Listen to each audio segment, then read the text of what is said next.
Hey, what's up everybody? Thanks for clicking on the video. This is David Pendleton and I am starting my Pro Division opening round Shredder Slopes tournament. So off to a -6 start on this account. I do have the replays though to show you the drops on every single hole. So here, unfortunately did not pick up the hole-in-one in real mode on this account, but I did pick it up in practice mode. It's a pretty consistent shot. It's just unfortunately we're using a navigator ball, so the winds can be very extreme. You could get 5.5 up to like 7.5. So I do have a drop though for you, but let's go ahead and just get right into it. If you're new to the channel, welcome. It's awesome that you're here. I hope you may take a moment to hit the subscribe button, and I hope everybody hits the thumbs up button. Let's go. Hole number one. Hole number one, we play 10% at max. Okay. Now here I'm going to go 6 top spin, 3 bars of side spin to the right. The reason that I'm going 6 top and 3 right is I'm just trying to make this relatable for most players. If you're lucky and you have an extra mile level 9, you could utilize 1 more to 1.5 more bars of top spin and really get yourself much higher up the fairway, which will help you with shot number 2.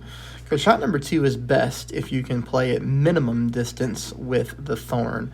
That's not going to be the example that we're going to see here, though. I'm going to walk you through how I found my shot. But here we're making a 10% elevation adjustment. I should note that I start at the +4 yard mark with my yellow ring on the rough. I do that so when I go to make my wind adjustment that I don't pull into overpower. Okay. That just helps us, not have to worry about rings of overpower. But I still do overpower the shot because here I'm trying to compensate for not using that more top spin. The further we can get up the second fairway, typically the better without going bananas. Here, I unfortunately clip the rough and roll out, but it's okay. It's really no harm, no foul. We're still able to take shot number 2, -10%, 25% slider. Now, here's how I found this shot really. If you see that, oh, come on. You see here that when I start moving my target around, right there's minimum distance line, okay? And I go up here, where I really want to shoot it, that's somewhere between minimum and mid. So, no, come on, app. I hate when it does that. See when it starts to move really slow on me like this? I don't know why it does that. But anyways, -10%, 4.9 is 1.3 at minimum and 1.9 at mid. I don't really move the slider around because I have a hard time stopping it where I want. Like I want to play at 25%, but for me, I'm pretty good at math. So 1.3 to 1.9, that's a 0.6 difference. So all you do is split the difference, and that you would just add 0.3 or subtract 0.3 to the mid number. So 1.9 minus 0.3 is 1.6, or 1.3 plus 0.3 is 1.6. That's how I do it in my head. I don't know if it makes sense to you. But, the shot's a lot better if you get more distance on your drive, because on Pro here, we definitely want to play up on the fringe green area on our shot.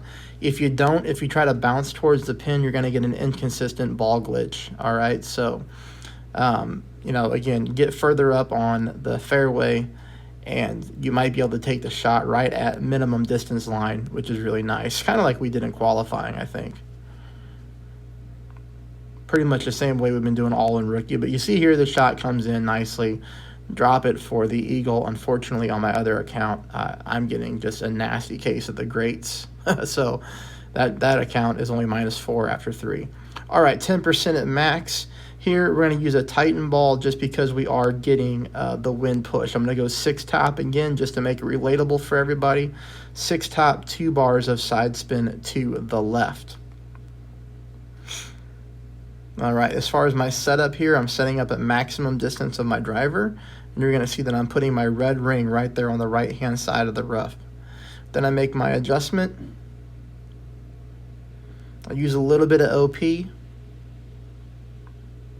Not a whole lot. I guess I didn't use any OP at all. I apologize. I thought that I did. So no OP on my shot. Plenty of fairway to work with. We drive this thing down really nicely, leaving us for shot number 2. Shot number 2, I picked up the Albatross in practice mode and in real mode, so this shot should be pretty consistent. I'm playing at 1-to-1 plus 0.2. So I was missing this shot to the left-hand side in practice, I really shouldn't have used as many practice tokens as I did in the opening round, but it is what it is. But at least I found the shot, right? All right, so we're going to go here. We're going to go 0 side spin, but we're going to go about 5.5 back, something like that. So here I'm going to pull this 6.8 rings. Again, I'm playing at 1-to-1 plus 0.02. So 1-to-1 is 6.6, and then I'm adding 0.2 decimals to it, so 6.8 ring pull. I hit this at 6.6 miles per hour, and I also hit this at 7.1 mile per hour. Both shots came in center of pin just like this and dropped in the hole for the albatross. Hopefully that means the shot's going to be super consistent for everybody, but albatrosses are tough to pick up, unless you're working with a funnel shot. Hole number 3 here. I know there's going to be people who want to play the rough bump, and you can do that if you want with the quarterback. But for me on this hole, unless I'm getting perfect headwind, perfect tailwind, or perfect crosswind, I don't mess around with that rough bump. It's bit me way too many times in the past. So here I'm just taking the bounce over shot, which you really can't mess up. Let's take a look at the adjustment here with the spin. It is 15% at max. I know the side spin is 1 bar to the left and then 1.7 top. So 1.7 top, 1 left. And then I'm going to zoom in to show you exactly where I'm aiming when it comes to the green squares. Now here's the lucky part. In practice, 5.2 miles per hour, right? Okay, that's about, I think that's the lowest you can get with the Navigator in Pro. Take a look at the dark green vertical row. I'm aiming on the exact same row as the cup.